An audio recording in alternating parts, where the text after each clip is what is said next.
This is the Note Closer Show, where you get the latest developments in distressed note investing and learn the secrets of how you can control millions of dollars worth of property for pennies on the dollar. Get educated and entertained by someone who has closed thousands of deals and lives to support you in achieving the same. Now, here's your host, CEO of We Close Notes, Scott Carson.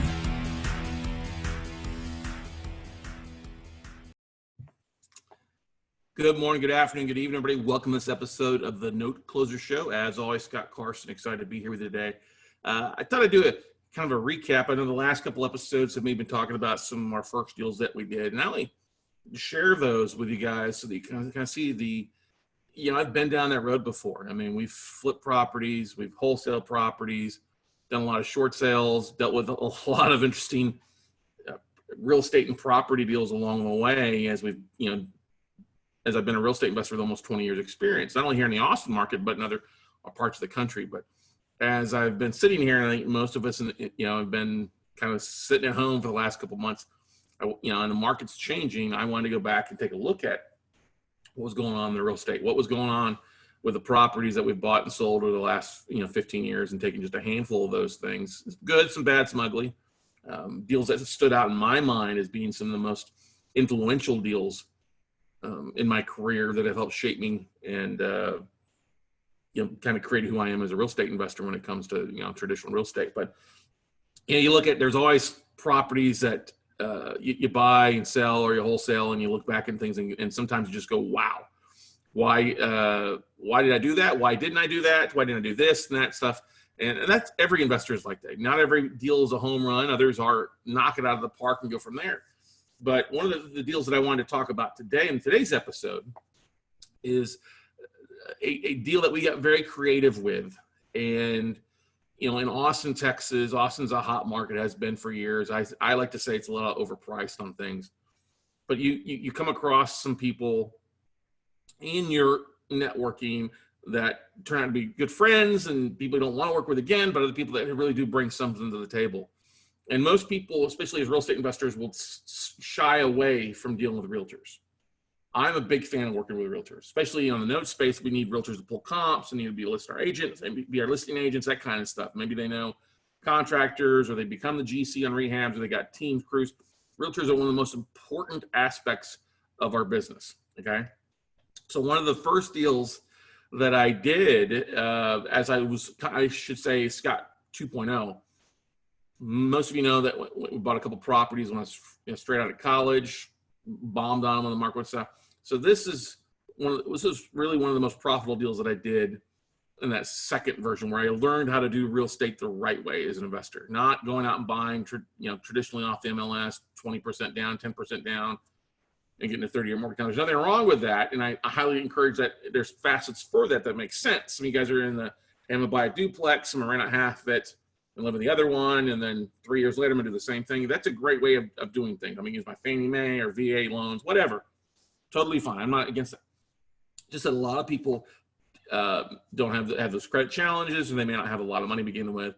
And so I wanted to share this deal that we did where we basically, we took $100 and turned it into $40,000 in profit in roughly 30 days. And it was a very unique situation. As I was out networking and talking, looking online, talking with people, I came across a listing from a realtor who identified the top 10 fix and flip properties in Austin. I was like, that's kind of an interesting topic. I was on Craigslist. Talk with me and I'll be glad to share with you the top 10 properties that are undervalued in fix and flip. And I was like, that's pretty cool. So reached out online. A guy by the name of Matt Keys with Keys Real Estate here in Austin. Him and his wife been in real estate for a while. I think about 10 years. And this goes back to 12 years ago, 12, 13 years ago, I realized when I was looking at the time frame of this, 13 years ago. So I was like, hey, I'm interested, definitely an investor here, sold some property, definitely interested. He's like, great. Are you pre-approved? I'm like, well, I've got private investors behind me. We're golden that way. He's like, okay, great. So we go out and start looking at properties, and we come across one property. I mean, a lot of them are pretty rough, need a lot of work, or a lot of heavy rehabs and things like that. And they had some upside if you did put a lot of work into them, and go from there. But we came across this one property in the downtown part of Austin, Texas. Now, Austin has Town Lake that runs through it, and down around Town Lake, Barton Springs, you have a place called Zilker Park, and this is where the ACL Austin City Limits music festival is at. It's down by the Long Center. It's an ideal, especially like smack dab down the middle. Right now, homes are worth $1 million, $2 million, somewhere in between there, very, very easily. Well, going back 12 years ago, we come up on this one property. It was an older home. A lot of homes were being rehabbed around it. And we walked in, and it was a 2-story, kind of a 1.5, 2-story house. Most of the house was a single story. There's parts of it were second story above the garage in the back. And the guy that owned the property was trying to sell the property. And we go to see the property, and this guy comes out and meets us. His name was Dreads. Literally, it was his name. He's a drummer here locally. He had dreadlocks all the way down to the floor. Nice guy, dreads. He also went by Sash as well. And it needed some work, but he was looking to sell the property. And as we're just visiting with him there, talking, we found out that he's in foreclosure. And we were able to find out, looked at he was in a few months. He was basically about 30 days from losing the house because he'd done everything good, and unfortunately was trying to sell the property, was not in a very happy situation. Too, I think he was being forced to sell because he had some equity in the property, but not a lot, based on the condition it was in that needed to be upgraded. So it was pretty interesting. We're like, okay, what if we say we came back instead of just buying it outright, didn't want to do that. We did some research on it, and Select Portfolio Services, SPS, was the servicing, the lender, the foreclosing company on the property. And he was about 19 grand in back payments on this. And so we were like, well, what can we do? What can we do? Instead of us going and buying it, maybe we can, instead of going to a traditional loan, we can come in, take over payments on it, make up the payments, keep the existing financing in place, and then we can go out and wholesale. Because when we started running comps and saw that, hey, if somebody dropped 50 to 75 grand in the property, it would be worth upwards of $500,000, $450,000. And he owned about 280, 250 at the time, somewhere in between. I don't remember exactly the numbers. So I was talking to the listing agent, and we were looking at this, and there was our agent, Matt, and there was the representative agent. I guess the lady that represented Sash didn't get along with it because she couldn't go in the property. He didn't like her. He was being forced into the deal. The seller was a little bit moody. You can understand that. Being graduate, lived in the house for 20 years, seeing it spring up around him. So we said, well, let me go talk with a guy. Let's talk and see if, look, I'm not trying to cut realtors out of the deal at all. Let's try to. So we went, and I met with Sash himself. I said, well, what if we did this, Sash? I know you're going to lose this house in foreclosure and not get anything for the most part. I said, it needs some work. Yes, there's some value there, but it needs some work. Do you have the money to put it? No, I don't have the money. Okay. Then you don't have really the equity. What if we do this? Let me take over your payments. I'll give you 10 grand to sign the property over to me. And we'll deal with the bank and then getting the loan paid off in 6 months as we sell the property last. And he's like, really? You mean I could get out of here and have 10 grand in my pocket? That's really what I need to get moving on. I'm like, yeah, let's do that. So we agreed to that. So I said, give me an option here, short-term option to buy it at this basically from subject to financing plus 10 grand in your pocket plus realtor commission. So the realtors are happy as well too. And that's what we did. I handed him a $100 check. He basically signed the property over to us on an option. I went out and ran some numbers. We started saying, okay, look, based on the numbers that we see, we figured that based on everything that was owed, we paid the back payments to the bank, which is about 19 grand. We knew that if we got a wholesale fee for about 75 grand, it would be feasible like that, 100, somewhere around that 6-figure mark on a wholesaling fee because the value was there in the back end. Well, we had several people come through, several investors like, oh, we want to take it over 72 and we could pay the end. Like, no. We want the fee in the front end. We don't want to be paid in the back end. And a guy by the name of Nick, I know, another real estate investor, was doing some higher end flips, dabbling some small commercial, came to us and said, hey, I really like this deal. I got your email. I'm definitely interested in. And yes, I can make it happen on that roughly, I don't mind you guys taking 75 grand. I understand that like 20 of, some of that went to, someone's going to go to your realtor commission. Someone's going to go to, paying SPS off so they don't go away, or that they don't foreclose on the property. So sure enough, we signed the papers, showed up to closing, and that's a beautiful day when the realtor's getting paid their commission, and we walked out with a $40,000 check. Very nice day.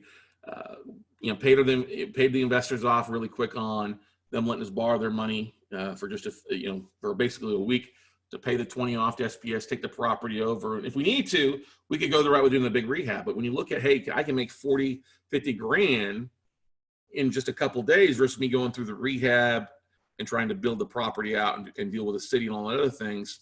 Nick, the buyer, he had some plans to, add a whole second floor to the property and go from there. So we were excited, and it literally $100 turned into $40,000 in less than a month, roughly right about 2 weeks from the time. And the realtor was all excited, like, well, that was interesting. I never figured out how to structure it. I hadn't heard of subject to deals. That's the big thing with realtors. Realtors are worried about their commission. And that's the thing we structured. I said, listen, we're going to still pay you your full commission for bringing us the deal. And we're still going to make money on this. And, I worked with Matt on a few other deals in the future. The listing agent was excited to be done with the seller. That's the thing is he wanted to sign, the seller wanted to cancel the contract with his agent, but the agent's like, well, I got a contract. You're still going to pay me. You sign this contract. It can be difficult, but anyway, it is what it is. So you would think everybody's all excited and rock and roll. Yeah, most of the people are, except for the buyer. He was excited about it. And he had these big plans. Well, then he sent his workout crew, and this property had original hardwood floors in the property. It had some really great features to it. Well, his rehab crew went crazy on it. They ripped the roof off. They pulled everything out. It was just a shell of a property, which resulted in the numbers in his rehab going through the roof. Nick was like, oh my gosh, my rehab crew just completely demoed the property, almost tore all the way down to the studs. It really did for the most part. Here's another funny feature. They didn't have to talk in terms of much stuff because in the time frame from when we agreed on taking over the property, so to the point we sold it, the seller was in there selling off the stove, his fridge. He was selling off anything he could. The cabinets. When we found this out, we had to went to him and said, whoa, you can't sell anything more. This stuff, they're features of the property. You don't technically have the right to sell these anymore. So we have to deduct some of these, what you paid for, got some of the stuff from the 10 grand we're paying at closing. He's all upset about that. I was like, listen, no offense. You can't do that. So that's a big thing. If you're gonna take over something subject to, or put an option on something, make sure it's as a property as is. Cabinets, and you make sure and bring that up. That was one learning thing. Fortunately, it didn't affect our back ends with Nick when he was buying it from us. He's planning to rip that stuff out, but it still would have been nice to have those cabinets in the garage or something else like that, or the big island that they had in the house. He was planning on keeping that in. But anyway, how did we structure this? He basically talked with the borrower, came up with, hey, what was the borrower's needs? It wasn't the fact that he was interested in selling the property. He wanted at least 10 grand to move on. That was the big thing. We found the pain point. Second thing, we were able to dictate to that and figure out something that works. We didn't have to go out and get 230 or 250 grand and get finance. We were able to go out and find 20 grand to pay the back, 20 grand plus the 10 to secure the property, even though the equity was there, to bring the mortgage back up to date. If we needed to, we did, along with having money there to put the rehab in place. So we had investors that were aligned to do this. So I didn't need to bring 250 to the table. If I could take that subject to financing down and keep that in play, that would give us a lot of flexibility. The monthly payment was like $2,300 a month now that I think about it. So he was about 6 months behind going into it. When the deed was properly sent over to us, we didn't record it immediately. You should probably say you probably should, but last thing you would have wanted anything is a trigger any due on sale clause. Now that's not going to happen most of the time with when you take over property, especially if you can put the property in a land trust and do that, or you could, as long as the bank's getting the payments most of the time, as long as they're accepting payments, they're not going to really care. All the banks are going to care. So when they don't get payments, they have to start digging into things, is when due on sale clause get filed more so than anything else. So anyway, going back to the story, Nick's, unfortunately, the property stayed vacant for over a year because now the rehab was double. Rehab cost budget was going to be twice what he originally expected. Fortunately, during that time frame, the market had rebounded. Actually, the market dropped, it started to rebound it, and Nick was able to think sell it off to somebody else at basically what he's into it for. And that person put some rehab into it. And now the house is worth about 1.2, 1.3 million. It's a beautiful property in Zilker Park there. Here's what it looks like now, not even close to what it looked like beforehand. Still the same, I mean, about 6,000 square foot lot. I think it's a 3-bedroom, 2-bath. You can see second floor is behind it there if you're watching this on YouTube. It's absolutely a beautiful house, absolutely gorgeous area down in Zilker Park. Seen some of the interior photos. They did a really great job going in and designing the property. But the property in the last 12 years has doubled in value from where it was worth 4 to 5 to being over, you know, the 1.2, 1.3 mark in valuation on it. Not very big homes. I mean, we have the big thing here in Austin, the McMansions, where people have gone in and tried to build up because the you know, lots are kind of small, and you run into issues with water and utilities and things like that. But this house is now worth 1.2, like I said, 1.2 to 1.5, depending on where it's at and things like that. But, you know, I was happy because we made 40 grand. Made 40 grand from $100, got creative, and was, you know, applied what I learned by reading a book by Ron LeGrand, you know, how to make money in options and wholesaling. And it's one of the best books that you can read. Still out there. Ron's got over 40 years experience. But I learned from sitting in a lot of his classes and talking about wholesaling and options, and then reading the book on a flight home, and then going out and applying, looking for opportunities, networking with realtors that had the investor mindset. If I had never responded to that Craigslist posting, hey, and went and met with Matt and talked with, I never would have found this property. I never would have found this deal.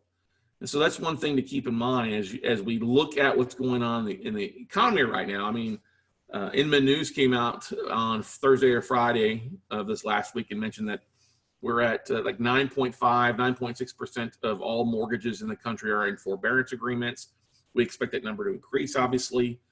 You know, I've been saying for years, you know, especially the last 12 months anyway, that, hey, there are still a lot of people in default out there.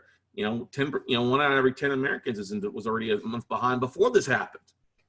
So you can imagine if we're seeing an increase in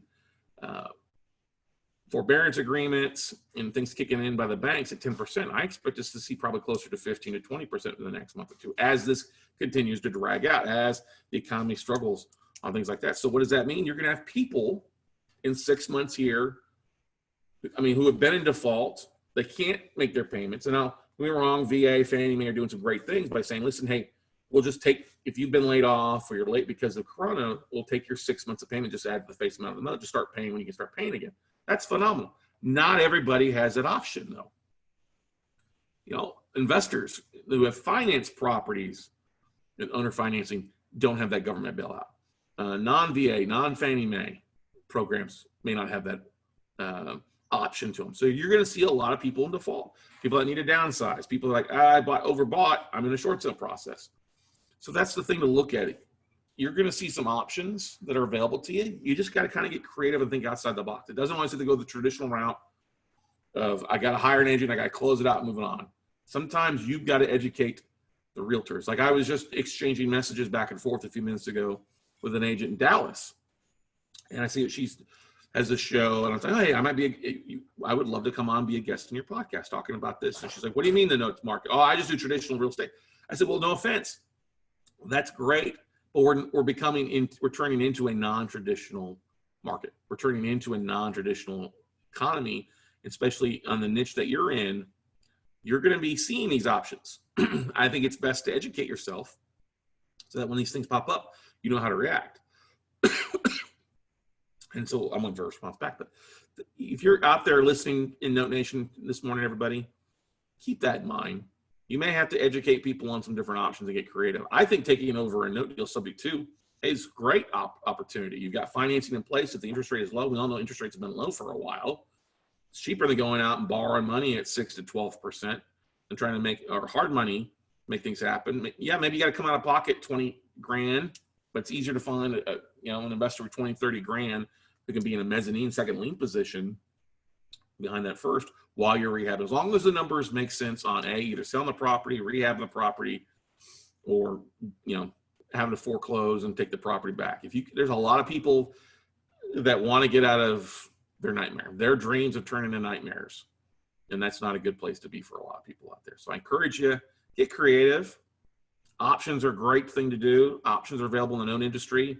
we had to do the option with the buyer on this one. You're not going to go out most of the time and make an option with Bank of America, Chase, or any of those guys. But as you start seeing smaller companies, smaller funds that aren't so huge, we'll probably do an episode here in the next couple talking about how you might be able to use a non-exclusive option agreement to help you, secure a note portfolio or note while you market it and move it across the board. You're wholesaling or selling to somebody else and sandwiching yourself in between for a nice fee. So anyway, this is our Zilker Park home here on this one, guys. Like I said, we took $100 options and turned it into $40,000 in roughly about 3 weeks on the profit side. Yeah, the fee was higher, but when you start looking at how we paid people and paid off the realtors and investors, stuff like that, hey, $40K is not a bad way to, not a bad 3 weeks there for you guys. So guys and gals, go out, take some action, keep an eye out on your market. Start looking at your defaults, start looking at your foreclosures and stuff, because you're going to start seeing the market starting to increase. And that's an important thing that you guys can step in, make something happen, and really turn what could be a bad situation into a good situation and helping people with their problems. Because that's where you make the most money in real estate and anything, is being a problem solver. So go out, take some action, everybody, and we'll see you all at the top.